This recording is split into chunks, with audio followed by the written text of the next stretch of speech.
Hello साथियों, जय हिंद। आप सभी को आज एसएससी सीजीएल परीक्षा 2024 का 25 सितंबर का सेकंड शिफ्ट का एग्जाम खत्म हो गया है। तो दोस्तों, इस वीडियो में हम लोग सेकंड शिफ्ट के आधार पर जीके के मोस्ट इंपोर्टेंट क्वेश्चन का प्रैक्टिस करेंगे। मैथ आज किस टॉपिक से कितना क्वेश्चन आया, रीजनिंग किस टॉपिक से ज़्यादा पूछी गई, इंग्लिश में किस टॉपिक से कितने क्वेश्चन आ रहे हैं, सब कुछ इस वीडियो में कंप्लीट एनालिसिस करने वाले हैं। तो साथियों, अगर आपका एग्जाम थर्ड शिफ्ट में है या फिर कल होने वाला है तो इस वीडियो को आप लोग पूरा देखिएगा। इस वीडियो में हम आपको जो भी क्वेश्चन साथी कराने वाले हैं आगे के शिफ्टों के लिए बहुत ही इंपॉर्टेंट होगा। और साथ ही में देखेंगे साथी कि आज के सेकंड शिफ्ट का लेवल कैसा था। तो साथियों, बिना देरी के हम लोग स्टार्ट करेंगे आज के पहले क्वेश्चन से। तो साथी पहला क्वेश्चन है कि शोषण के विरुद्ध अधिकार किस अनुच्छेद में है। तो देखिए साथी, आप लोग आर्टिकल के सभी क्वेश्चन को पढ़ लेना। 2 क्वेश्चन हर एक शिफ्ट में पूछा जा रहा है। अगर डायरेक्ट आपका आर्टिकल देता है जैसे कि अनुच्छेद 23 का संबंध किससे है, अनुच्छेद 24 का संबंध किससे है, या फिर दे देगा नाम शोषण के विरुद्ध का अधिकार किस अनुच्छेद में है, इस टाइप का क्वेश्चन साथी हर एक शिफ्ट में देखने को मिल रहा है। और साथ ही जिस टॉपिक से ज़्यादा क्वेश्चन पूछे जा रहे हैं बिल्कुल उस टॉपिक को हम आपको करा रहे हैं क्वेश्चन। आगे की शिफ्टों में साथी यहाँ से क्वेश्चन देखने को मिलेगा। अगर शोषण के विरुद्ध की बात किया जाए, शोषण के विरुद्ध का अधिकार अनुच्छेद 23 और अनुच्छेद 24 में है, इसको याद रखना साथी। नेक्स्ट क्वेश्चन आपका है टॉपिक बुक एंड राइटर। तो बुक एंड राइटर के साथ ही सभी क्वेश्चन को आप लोग जरूर पढ़ना। बुक एंड राइटर से हर एक शिफ्ट में आपका एक क्वेश्चन आ रहा है। डायरेक्ट आपका जो है बुक का नाम दिया जा रहा है, इसकी आत्मकथा के लेखक कौन है या किसकी आत्मकथा है, इस टाइप का क्वेश्चन पूछा जा रहा है। तो माई म्यूजिक माई लाइफ अगर पूछा जाए साथी तो याद रखना माई म्यूजिक माई लाइफ जो है ये रवि शंकर की आत्मकथा है। तो रवि शंकर की कौन सी आत्मकथा इनमें से है, तो याद रखना माई म्यूजिक माई लाइफ जो है रवि शंकर की आत्मकथा है। नेक्स्ट क्वेश्चन है पंचमहल कहाँ पर स्थित है। पंचमहल की अगर बात करें साथी, पंचमहल जो है ये कहाँ पर है, उत्तर प्रदेश के साथी सीकरी, फतेहपुर सीकरी में स्थित है। तो इसको याद रखना किसके द्वारा इसका निर्माण कराया गया था, सम्राट अकबर के द्वारा इसका निर्माण कराया गया। तो ऐसा भी क्वेश्चन आ सकता है कि पंचमहल का निर्माण किस सम्राट ने बनवाया था, तो इसका निर्माण अकबर ने करवाया था साथी, इतना याद रखिएगा। नेक्स्ट क्वेश्चन साथी पूछा जाता है कि जैसे कि यह शब्द किस खेल से संबंधित है। आपने ऐसा भी क्वेश्चन देखा होगा। एक क्वेश्चन यहाँ से भी देखने को मिलता है। जैसे पूछा जाए स्कूप, स्कूप शब्द किस खेल से संबंधित है, तो आप लोग इतना याद रखिएगा स्कूप जो शब्द है ये गोल्फ खेल से संबंधित है। तो गोल्फ इसका साथी करेक्ट आंसर होगा, याद रखिएगा। नेक्स्ट क्वेश्चन है साथी कि पृथ्वीराज रासो के लेखक कौन है। तो पृथ्वीराज रासो के लेखक की बात किया जाए या सीजीएल के एग्जाम में साथी पूछा भी गया था क्वेश्चन, पृथ्वीराज रासो के लेखक कौन है। तो इसके लेखक जो हैं चंद्रवरदाई हैं, इसको याद रखिएगा। इसके रचयिता चंद्रवरदाई पृथ्वीराज के बचपन के मित्र और उनके राज कवि थे। तो इसको याद रखना पृथ्वीराज रासो के लेखक कौन है, चंद्रवरदाई इसका करेक्ट आंसर था। नेक्स्ट क्वेश्चन है 1913 में मुस्लिम लीग में कौन शामिल हुए थे। तो 1913 की बात की जा रही है। 1913 में मोहम्मद अली जिन्ना मुस्लिम लीग में शामिल हुए थे। तो 1913 में मुस्लिम लीग में इनमें से कौन शामिल था, इस टाइप का क्वेश्चन पूछा जाएगा। तो मोहम्मद अली जिन्ना शामिल हुए थे। नेक्स्ट क्वेश्चन है पृथक पाकिस्तान की मांग कब की गई थी। तो पृथक पाकिस्तान की मांग की बात करें, मुस्लिम लीग ने 1940 में एक अलग पाकिस्तान राज्य की मांग किया था। तो तब साथी जो है 1940 तक नहीं था कि लोग नए मुस्लिम राष्ट्र की मांग किया था। तो 1940 में साथी पृथक पाकिस्तान की मांग की गई थी। तो 1940 इसका करेक्ट आंसर होगा। नेक्स्ट क्वेश्चन देखिएगा, भारत के संविधान का संरचनात्मक भाग किससे लिया गया है। तो भारत के संविधान का संरचनात्मक भाग पूछा गया है, किससे लिया गया है। तो भारत के संविधान का संरचनात्मक भाग भारत सरकार अधिनियम 1935 से लिया गया है। तो 1935 साथी इसका करेक्ट आंसर होगा। नेक्स्ट क्वेश्चन है कि कुंभी किस राज्य का लोक नृत्य है। तो देखिए कुंभी की अगर बात की जाए साथी, लोक नृत्य से हर एक शिफ्ट में आपका साथी 2 क्वेश्चन पूछा जाएगा। यह नृत्य किस राज्य से संबंधित है और नृत्य से रिलेटेड आपका अवार्ड भी साथी पूछा जा रहा है कि इस नृत्य के लिए इन्हें जो है कौन सा अवार्ड दिया गया था, किस सन में दिया गया था। इस टाइप का 2 क्वेश्चन देखने को मिलता है साथी। अगर कुंभी नृत्य की बात किया जाए तो याद रखना कुंभी केरल तमिलनाडु का एक लोकप्रिय लोक नृत्य है। तो इसको याद रखना कहाँ का है, कुंभी केरल का है, तमिलनाडु का है। नेक्स्ट क्वेश्चन है तीस्ता नदी किस राज्य में स्थित है। तो तीस्ता नदी की बात करें, तीस्ता नदी भारत के सिक्किम तथा पश्चिम बंगाल राज्य तथा बांग्लादेश होकर गुजरती है। तो अगर इसका राज्य पूछा जाए किस राज्य में है, तो साथी सिक्किम और पश्चिम बंगाल में है। नेक्स्ट क्वेश्चन है कि at the close of play किसकी पुस्तक है। At the close of play साथी किसकी पुस्तक है, at the close of play पूर्व ऑस्ट्रेलियाई क्रिकेटर रिकी पॉन्टिंग की आत्मकथा है। तो किसकी आत्मकथा है साथी, रिकी पॉन्टिंग की आत्मकथा है। नेक्स्ट क्वेश्चन है धीमसा किस राज्य का एक आधिकारिक लोक नृत्य है। तो धीमसा की बात करें तो आप सबको पता होगा साथी, धीमसा जो है आंध्र प्रदेश का जो है एक आधिकारिक लोक नृत्य है। तो इसका आंसर आंध्र प्रदेश करेक्ट होगा। नेक्स्ट क्वेश्चन है साथी केमिस्ट्री का कि पदार्थ की किस अवस्था में न्यूनतम आकर्षण बल होता है।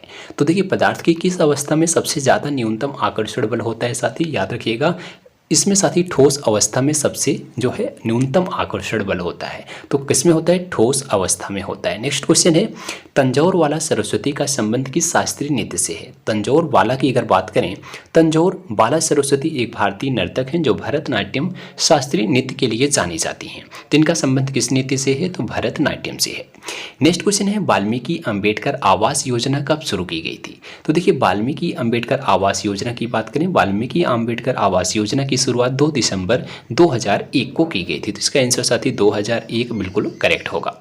नेक्स्ट क्वेश्चन है साथी कि अर्जुन पुरस्कार किस वर्ष में शुरू किया गया था। अब देखिए इसका पुरस्कार पूछा गया है कि किस वर्ष में इसकी शुरुआत हुई थी। तो याद रखना साथी प्राचीन भारतीय महाकाव्य महाभारत के मुख्य नायक अर्जुन के नाम पर इसका अर्जुन पुरस्कार नाम पड़ा था। तो इसकी जो शुरुआत हुई थी वो 1961 में हुई थी। तो 1961 साथी इसका करेक्ट आंसर होगा।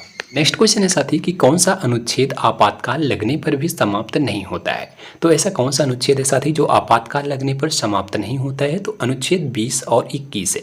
याद रखना भारतीय संविधान के अनुच्छेद 20 और 21 को राष्ट्रीय आपात के दौरान भी निलंबित नहीं किया जा सकता है। ऐसा क्वेश्चन आएगा कि भारतीय संविधान का कौन से अनुच्छेद को आपातकाल के दौरान निलंबित नहीं किया जा सकता है, तो अनुच्छेद साथी 20 और अनुच्छेद 21 होगा। इसको याद रखिएगा, मोस्ट इंपॉर्टेंट क्वेश्चन है। नेक्स्ट क्वेश्चन है 1987 से 1992 के मध्य राष्ट्रपति कौन थे। देखिए साथी राष्ट्रपति का कार्यकाल पूछा गया कि 1987 से 92 के बीच का शासनकाल किस राष्ट्रपति का था। तो याद रखना आर वेंकटरमन जो थे साथी 25 जुलाई 1987 से 25 जुलाई 1992 तक वो राष्ट्रपति पद पर थे। तो कौन था, आर के वेंकटरमन थे। नेक्स्ट क्वेश्चन है 2019 में किस संगीतकार को भारत रत्न मिला था। देखिए 2019 का भारत रत्न पूछा गया साथी। 2019 में भारत रत्न पुरस्कार प्राप्त करने वाले भूपेन हजारिका संगीत के क्षेत्र में प्रसिद्ध थे। तो कौन था साथी, भूपेन हजारिका उस टाइम थे, उन्हें जो है इन्हें भारत रत्न उस टाइम मिला था। तो साथी ये सभी जीके के क्वेश्चन हैं जो आगे आपके एग्जाम के लिए बहुत ही इंपॉर्टेंट होगा। जिस टाइप के क्वेश्चन साथी आज पूछे गए थे उस टाइप के क्वेश्चन का हमने आपको प्रैक्टिस कराया है। अब आइए हम बात कर लेते हैं इंग्लिश, मैथ और रीजनिंग की। आपको टॉपिक बता रहे हैं किस टॉपिक से साथी कितने क्वेश्चन पूछे जा रहे हैं। देखिए सबसे पहले हम आपको इंग्लिश सब्जेक्ट की बता दे रहे हैं साथी। जो हम आपको टॉपिक बता दे रहे हैं अगर आप लोग इस टॉपिक पर प्रैक्टिस कर लेंगे साथी यहीं से क्वेश्चन आपका देखने को मिलेगा। देखिए जैसे आपका क्लोज टेस्ट है साथी, क्लोज टेस्ट के आप लोग जितने भी आपके पास प्रैक्टिस सेट हो, नहीं तो आप ऑनलाइन भी इसका प्रैक्टिस कर सकते हैं साथी। ऑनलाइन आप जहाँ से टेस्ट देते होंगे वहाँ पर जितने भी अभी तक आपने प्रैक्टिस किया होगा सभी का एक बार आप लोग, सभी का नहीं, आप सिर्फ 4-5 क्लोज टेस्ट का एग्जाम से पहले प्रैक्टिस कर लेना। वहाँ साथी आपका एक क्लोज टेस्ट आपके एग्जाम में आएगा, वहाँ उसमें से आपको 5 क्वेश्चन देखने को मिल रहा है साथी। अगर आप प्रैक्टिस करके जाएंगे अब तब आपको आसानी होगा क्वेश्चन का आंसर फाइंड करने में। इसलिए एग्जाम से पहले आप लोग 4-5 क्लोज टेस्ट के प्रैक्टिस जरूर करके जाइएगा साथी, तब आप टाइम मैनेजमेंट कर पाएंगे। कॉमन एरर की बात करें, कॉमन एरर पर आप लोग प्रैक्टिस करके जाइएगा। 3 क्वेश्चन कम से कम आपका कॉमन एरर का देखने को मिलेगा। आप लोग जितने भी प्रैक्टिस अभी तक किए होंगे उनको एक बार साथी अभी रिवीजन करके जाइएगा, वहाँ से आपको क्वेश्चन देखने को मिलेगा। फिल इन द ब्लैंक की बात करें तो 1 से 2 क्वेश्चन आपका फिल इन द ब्लैंक्स का पूछा जा रहा है। स्पेलिंग मिस्टेक पे आप लोग इस पर प्रैक्टिस करके जाइएगा, वर्डों को आराम से पढ़ के देख के जाइएगा कौन से वर्ड की स्पेलिंग क्या होती है। आपको वर्ड एक देगा, उस वर्ड में एक गलती रहेगी, उसको आपको फाइंड करना होगा कौन सा वर्ड गलत लिखा गया है, कौन सा सही लिखा गया है। तो किसी में इनकरेक्ट पूछा जाता है, किसी में करेक्ट पूछा जाता है। 2 क्वेश्चन यहाँ से आ रहे हैं। वॉइस यानी एक्टिव एंड पैसिव से साथ ही 2 क्वेश्चन पूछे जा रहे हैं। इस पर आप लोग प्रैक्टिस कीजिएगा कि देगा आपका कौन सा एक्टिव का पैसिव है, पैसिव का एक्टिव देगा। नरेशन से आपका 1 क्वेश्चन आ रहा है। सिनोनिम पर आप लोग प्रैक्टिस करके जाना, 2 क्वेश्चन यहाँ पर आ रहे हैं। एंटोनिम से 2 क्वेश्चन आ रहे हैं। वन वर्ड सब्स्टिट्यूशन से 1 क्वेश्चन आ रहे हैं। इडियम एंड फ्रेजेस से आपका 1 क्वेश्चन आ रहा है। तो इंग्लिश के ये सब टॉपिक हैं साथी जहाँ से ज़्यादा क्वेश्चन पूछे जा रहे हैं। अगर हम टोटल लेवल की बात करें, इसका लेवल जो है साथी इंग्लिश का हार्ड नहीं आ रहा है, ईजी से मॉडरेट लेवल की जो है इंग्लिश पूछी जा रही है। अगर थोड़ा सा आप प्रैक्टिस पहले से किए होंगे, प्रैक्टिस सेट लगाए होंगे, मॉडल पेपर देखे होंगे तो आपको एग्जाम में हेल्प जरूर मिलेगा। वहीं मैथ की बात कर लेते हैं। मैथ का साथी जो आपका टॉपिक जहाँ से पूछा जा रहा है ज़्यादा क्वेश्चन वो आपका नंबर सिस्टम है। यहाँ से 1 से 2 क्वेश्चन पूछे जा रहे हैं। सिंप्लीफिकेशन से क्वेश्चन आ रहा है 2 क्वेश्चन। परसेंटेज से आपका 1 क्वेश्चन पूछा जा रहा है। प्रॉफिट एंड लॉस से 1 से 2 क्वेश्चन देखने को मिल रहा है। SICI से आपका 1 से 2 क्वेश्चन आ रहा है। उसके बाद रेशियो से साथ ही 1 क्वेश्चन पूछा जा रहा है। उसके बाद SCF और LCM की बात करें तो 1 क्वेश्चन यहाँ से टाइम एंड डिस्टेंस से साथ ही एक क्वेश्चन, ट्रिग्नोमेट्री से 2 क्वेश्चन, ज्योमेट्री से आपका 2 क्वेश्चन, अलजेब्रा से 2 क्वेश्चन, मेंसुरेशन से 2 से 3 क्वेश्चन।